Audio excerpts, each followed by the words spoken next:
Thank you very much for all that.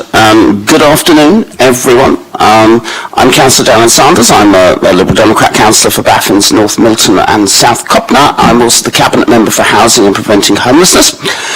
We're in the Guildhall Council chamber, so please be assured that we've put appropriate cleansing and social distancing measures in place to ensure that this meeting is undertaken in a COVID-secure manner. This has included a request for all attendees to have taken an LFD, that's a lateral flow test, within 48 hours of the meeting, the use of the NHS track and trace app or attendee log, 2 metre social distancing, the wearing of masks when not seated, and a one-way system in the Guildhall. Limited public seating has also been made available. However, this meeting is also being webcast, to allow the public to attend remotely if they so wish. Please be advised the public seating area is not in view of the camera used to webcast this meeting. Can I please ask everyone here to remain seated throughout the duration of the meeting unless the toilet is really, really important, and to wear your face covering unless seated. I have to do a bit of housekeeping, which is if the continuous fire alarm sounds, please leave. Please leave by the stairwells, don't use the lifts. Please assemble at Queen Victoria's statue in front of the civic offices. In order to comply with the fire marshal regulations of the Guildhall Trust, who own the building we're in, anyone who signed in at the Guildhall reception desk should sign out when leaving the building at the end of today's meeting. As I indicated earlier, this meeting is live streamed. Everyone speaking via a microphone will be on camera, including those making deputations. Members of the press and public are also permitted to record the meeting on the understanding it neither disrupts anything nor records those stating explicitly they do not wish to be recorded. If you don't wish to be recorded, please yell. Please can everyone use the microphones and remember to switch them off when they have finished. So that is the housekeeping stuff. Just for everyone's purposes, I'll just introduce everybody and I should go right to left. Anna. Anna Martin, Local Democracy Officer. Excellent. Kirsty. Yes, please. Councillor Kirsty Mellor for Charles Dickens Ward. Okay. When I've done the introductions, because Councillor Mellor has actually never been in this chamber as an elected councillor before, I will run through various things, if that's all right, just so we're all feeling inclusive. Young Wayne. I'm Wayne Layton. I'm a finance manager here at Paulson City Council. Excellent. Cal. Cal Corkery, Councillor for Charles Dickens Ward and Opposition Spokesperson for Housing. Thank you. Joe. Jo Bennett, Head of Business Growth, Play and Youth. Okay. Scott. Scott Pater-Harris, the Councillor for Hillsey Ward and the Conservative Spokesperson for Housing and Preventing Homelessness. Thank you very much. And finally, Maria. Maria Cole, representing the Residents' Consortium. Okay, that's excellent. So, primarily for Councillor Mellor's benefit and anybody who's not actually watched any of these meetings on a webcast, essentially this meeting is such whereby I'm the executive in charge, so ultimately it's my decision and it's my gaff and it's my rules, allegedly. But what we try and do is be a bit more open and a bit more inclusive than that. So we do run through the business of the meeting. I tend to call people by their first names. I get called everything, so I don't mind particularly. But what I usually do is I'd ask the officer to speak first, who in this case will be Joe, who's overseeing this project, then any deputations, who would be you, Kirsty, then I will go to Maria as representing the Residents' Consortium, and then either Scott or Cal in any order, but going through both of them, and then I'll try and sum up at the end. That's all right. This isn't necessarily how it works with everyone, but it's just trying to be as inclusive as possible, if that's all right. So we have various items here. We have apologies for absence. The only three people who meant to apologise are me, Cal and Scott. So therefore, no, we don't have any. Cal or Scott, do you have anything interesting to declare? No. The only thing which I have, which is just more for transparency than anything else, is that people have come to me in the past about Shoot Pool, in particular Shoot Pool building, wanting to leave. However, that is not something that affects any decision that I may or may not take today. So that's fine. So we have one item here, which is the acquisition of Viking Court and Shoot Pool. Joe. Thank you, Councillor Sanders. The report today then, as you say, is the acquisition of Viking Court and Shoot Pool. The purpose of the report is to seek approval from yourself to acquire the buildings known as Viking and Shoot Pool to provide 24 units of accommodation. We're also seeking approval of a capital spend of £3.25 million to acquire and refurbish the 24 units and for these units to be held in the HRA, Housing Revenue Account. The recommendations are that the Cabinet Member for Housing and Preventing Homelessness approve Housing Revenue Account capital expenditure of £3.25 million to deliver 24 units of accommodation. The report recommends that the Cabinet Member delegate authority to the Director of Housing, Neighbourhood and Building in consultation with the Director of Finance and Resources to agree the use of either grant funding or one-for-one receipts to support this acquisition. And also to apply for any grant funding to support this acquisition that may be needed. And then that the Cabinet Member delegates authority to the Director of Housing, Neighbourhoods and Building Services in consultation with the City Solicitor to enter into any contracts and grant agreements as are needed to support the acquisition. For background, Viking Court was built in approximately 2004 and is situated in Arundel Street. The location and pictures of the properties are shown in Annex A. The building is a 3 to 4 storey block of flats comprising 12 two-bedroom flats and 2 one-bedroom flats, and there's a bike store on the ground floor. Shoot Pool was built in approximately 2001 and is situated in Fratton Road. The location again is in Appendix A. Shoot Pool is 10 one-bedroom flats with a detached cycle store located in the southwest corner of the garden. Viking and Shoot Pool are owned by private individuals trading as a property company. The properties are currently leased from the property company to Vivid Housing Limited, and the lease ran for 36 months from the 1st of May 18 and expired on the 30th of April 21. Officers have been told by the agents acting for the property company that the disposal of the property by them relates to retirement planning, and the agent has also confirmed that the existing parties, being the property company and Vivid, have failed to reach terms and accordingly have approached the council. Negotiation and an agreement on terms has been reached between the property company and Portsmouth City Council. The original properties were built without Homes England grant funding, and accordingly there's no requirement for the properties to remain as affordable housing. Therefore, sale of the units on the open market rather than to a social landlord would see a reduction in the city's affordable housing numbers. There are a number of acquisition considerations, including issues relating to the current occupiers, building conditions and the time frame, which I'd like to go through with you. Firstly, and possibly most importantly, the current occupiers. The lease between the owners of the property and Vivid requires that a 6-month notice is issued by the owners to Vivid, and the intention of the owners is to provide the notice on exchange of contracts with the council. So on approval of this transaction, officers will work with their counterparts at Vivid to discuss the options for this property and the housing of those living in the property. In the event that the residents are unable to source alternative accommodation independently and require support from Housing Needs and Advice, they will be dealt with in the usual way. The Homeless Reduction Act obviously places a duty on local authorities to relieve homelessness, and reasonable steps must be taken to help an applicant secure accommodation. There's also obviously the duty to assess whether or not PCC have a main housing duty.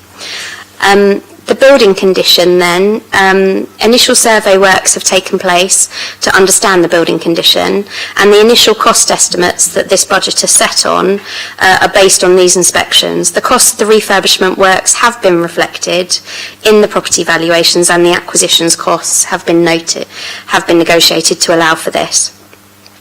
The Viking survey identified a number of building works as being necessary, and these include lift replacement, defective rainwater goods, and repair of the associated elevations, replacement of inoperable and defective windows, replacement of the flat entrance fire doors. There are some condensation issues that need to be addressed. There are kitchen and bathroom repairs, and there's an electrical upgrade and testing needed. The shoot pool survey noted asphalt roof coverings to the flat roof terrace for being required, as well as rainwater gutters and hoppers overflowing. The external communal doors and frames required replacement. There was mould affecting the plaster in the flats, and there's water penetration around the windows and from a flat roof. There's also electrical installations to the communal area that require work. I have included in the report some floor plans so that you can see the units of the properties, and these are at B, C and D. And each block has, as I think I mentioned earlier, a purpose-built cycle store. There are no issues with the layout or construction of the building that bring me to have concern regarding future building management.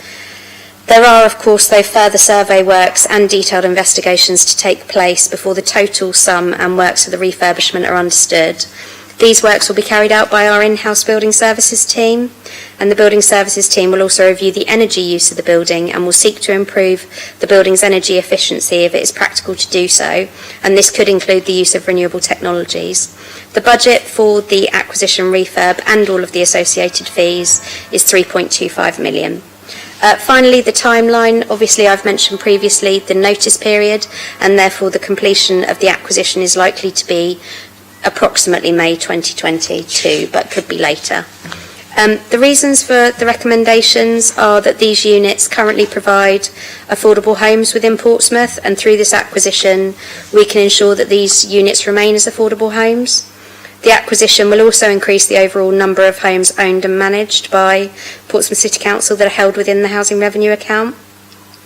And these properties are very flexible, so on inspection they are able to be used in a number of different ways by the council, and they would be suitable for general needs accommodation, supported accommodation and temporary accommodation, and they therefore form a sound long-term investment for the council. Also and this is from a life cycle point of view, they are relatively young, so I told you the construction dates so that you could see the age of those properties.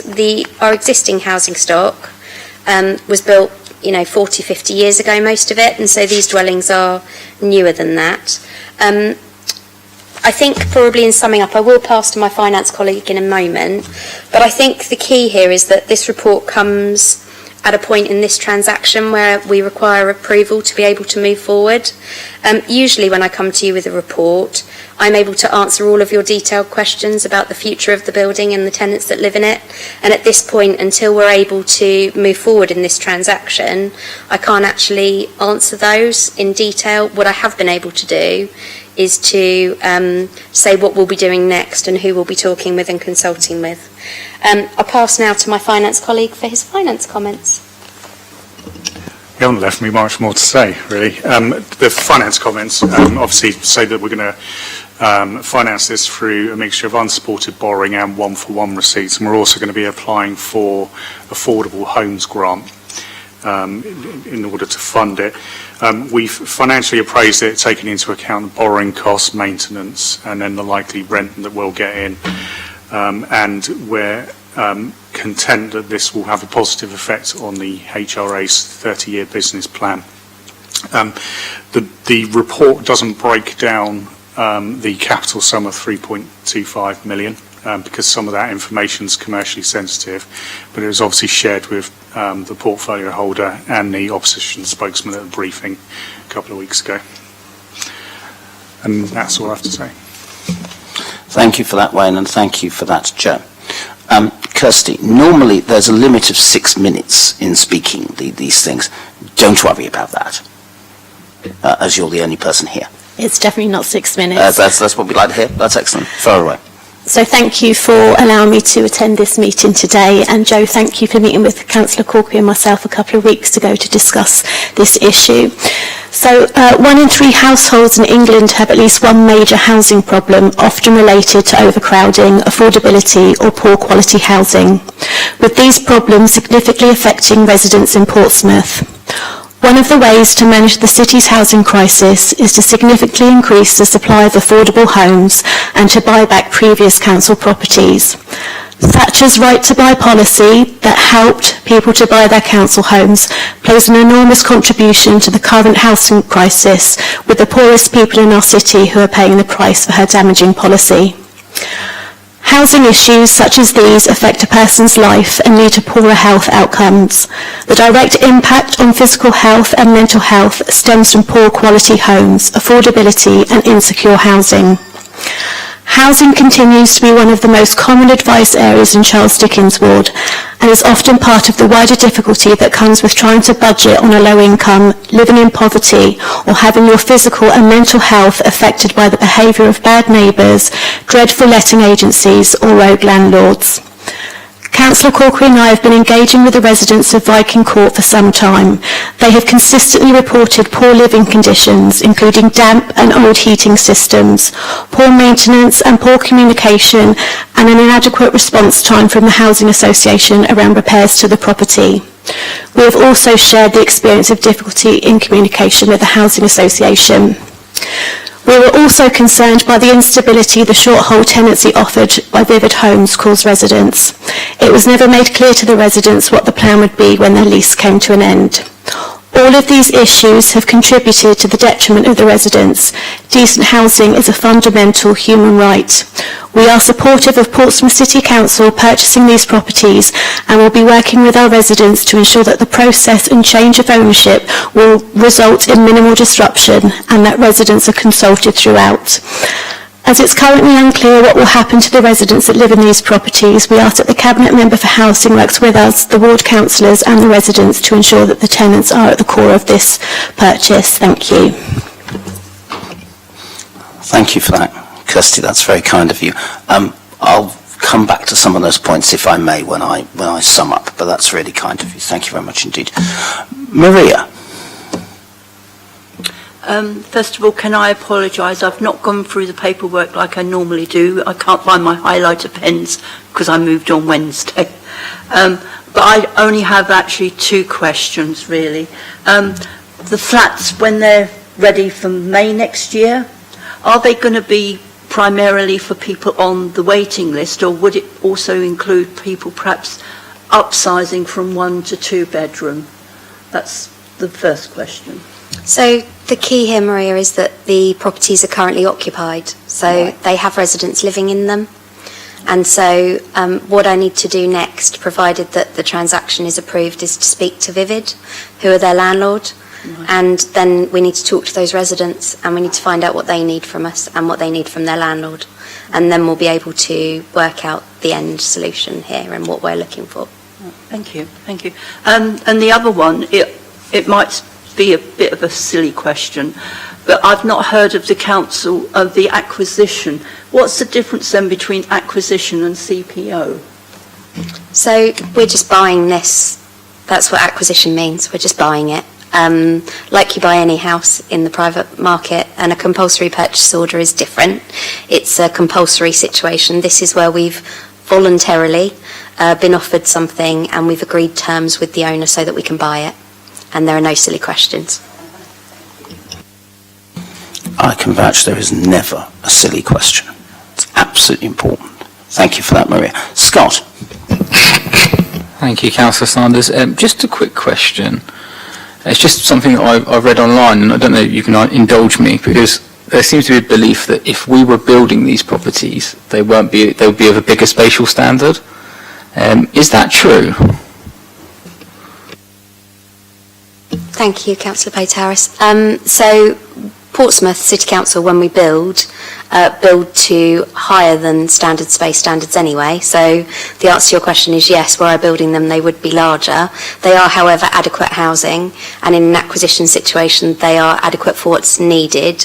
You'll have noticed in the report that I referenced that on inspection, there were no issues in the construction that led me to believe there would be management issues with the property. No, it's fine. I just thought I'd best ask the question because it's something that, you get your politicos online saying that if PCC were building these, they wouldn't be building to these standards. Obviously, it's okay for them to buy them, which actually I generally don't have a problem with the purchase in general, as we've already discussed. The 6-month notice issue. So obviously, like you said about conventional buying and selling a house, which is the pain I'm going through at the moment. The exchange of contracts, which is obviously an exchange period, but then you have the sale completion, which is further on down the line. When do you expect expect to exchange contracts? Because that's key to obviously giving notice from the current owner to Vivid, and obviously that's key for us to obviously be able to do what we want to do. So the exchange of contract is obviously related and reliant on this decision today.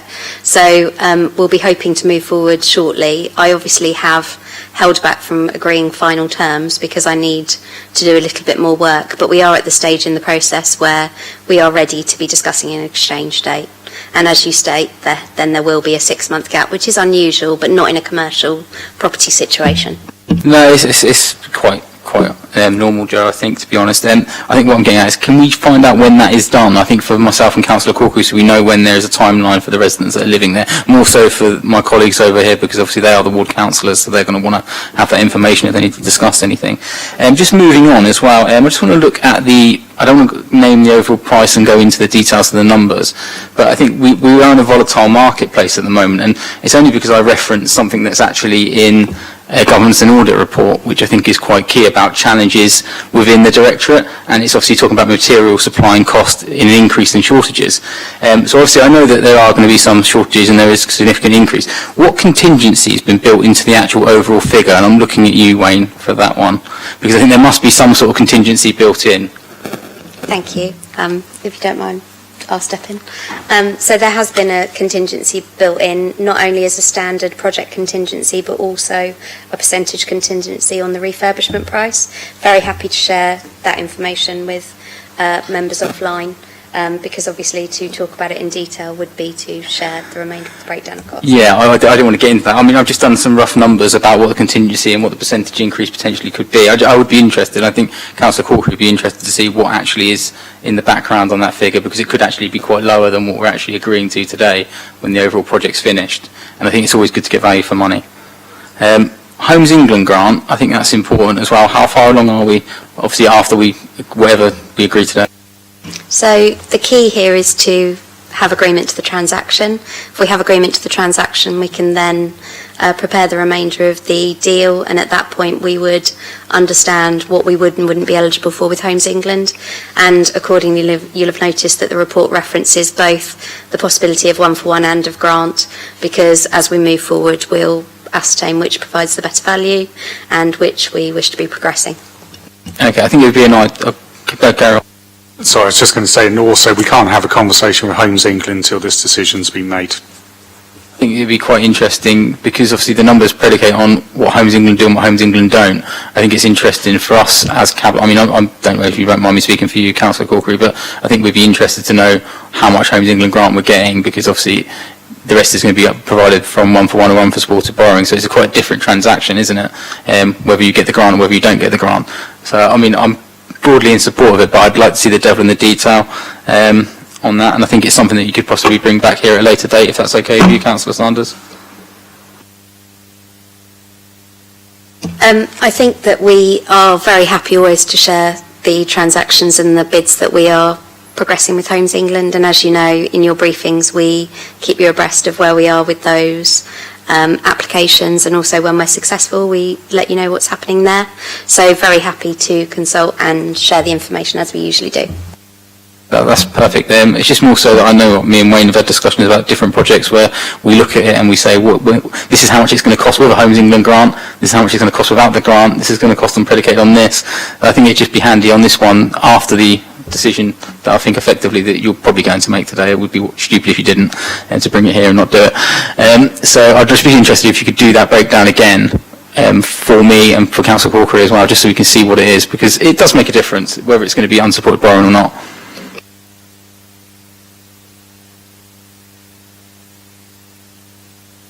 Well, those are your questions, Scott. I think so. Okay, we'll yell if there's anything else. Yeah, it depends what Councillor Corkery says. I don't know interest on something. Well, we lost Cal. Thank you, Darren. Could I start off just by asking if we have any update, as far as we're aware, from the engagement that's happened between Vivids and the existing tenants? I don't. Joe? No, I don't. Okay. Apologies, sir. So this is for people who are watching. After an initial discussion between Councillor Corkery, Councillors Pater Harris and me, I liaised with Joe to ensure that there is good communication, as the Council has been doing, for instance, around the Horatio and Leamington House redevelopments, with the people who were in here, because I think we all felt that the last thing we needed was the first thing that they knew, that the Council may be taking over their homes, was reading about it in the paper, which seems to me the last thing. But I don't know, Cal. I've asked Joe, but no. Sorry, that's a ridiculously straight answer, which politicians aren't supposed to give, but no. Okay. I mean, it just seems to me, I know that Councillor Mellor touched on it also, it seems to me that's quite a key issue at this stage of the proposal in terms of the residents' awareness of what's going on, because clearly there's going to potentially be anxiety and uncertainty about their future and their accommodation. So hopefully that's something we can kind of all work together to follow up and ensure that people are as in the loop as possible, so that there's not any unnecessary uncertainty. I think in general I'm supportive of this. As has been discussed earlier, we've picked up a number of casework issues, particularly from Viking Court over the past year or two, that we've then followed up with the council and also with Vivid as the housing association. It seems to me in general a lot of the issues revolve around Vivid's relationship with the building owner. So this kind of private leasing arrangement where Vivid takes a private property, leases it from a landlord and then uses it for social housing. Clearly that's beneficial in that it increases the kind of short-term availability of social housing, but there have been particular issues I know with this block, and I think it's probably a more general issue with that kind of relationship in terms of the repairs and maintenance of those blocks. So we know, and we've raised issues with Vivid about ongoing maintenance to the block. There's quite often been the pushback, well, we would like to do this work, however the landlords won't sign it off, they won't fund the repairs that are needed. So I think bringing it into council ownership clearly will address that problem, because it means that the council then has direct power over the repairs and maintenance of those blocks, so that's good. But I think there's obviously a general issue with that private leasing arrangement that it may be worth reviewing across the city, because there are other blocks where it's also pertinent and may need to be reviewed. I think that was the kind of general point I wanted to make. Obviously, I've emphasised the importance, I think, of engaging with tenants and ensure that they're kept abreast of what's going on and given as much assurance as possible about their future. Clearly, no one wants to see a situation where people potentially end up not having somewhere to live that have currently got somewhere to live, and certainly I don't think that would be acceptable from the council's perspective. So hopefully there's agreement within this room that we can all do everything within our power to ensure that's not the case. Thank you for that, Cal. If I may make a few observations. I think, Kirsty, your point about putting tenants at the heart of the process is absolutely essential. And just again, for people who may not have read the report and are watching this on the webcast, if we didn't do this, 24 families would be frankly on the streets, or they would be turning up to the building opposite us today, homeless. That is not acceptable, frankly. Both of you have been kind enough to share with me your frustrations about things not happening. And I agree with Cal that the relationship is interesting, and that's being diplomatic, I think, about it all.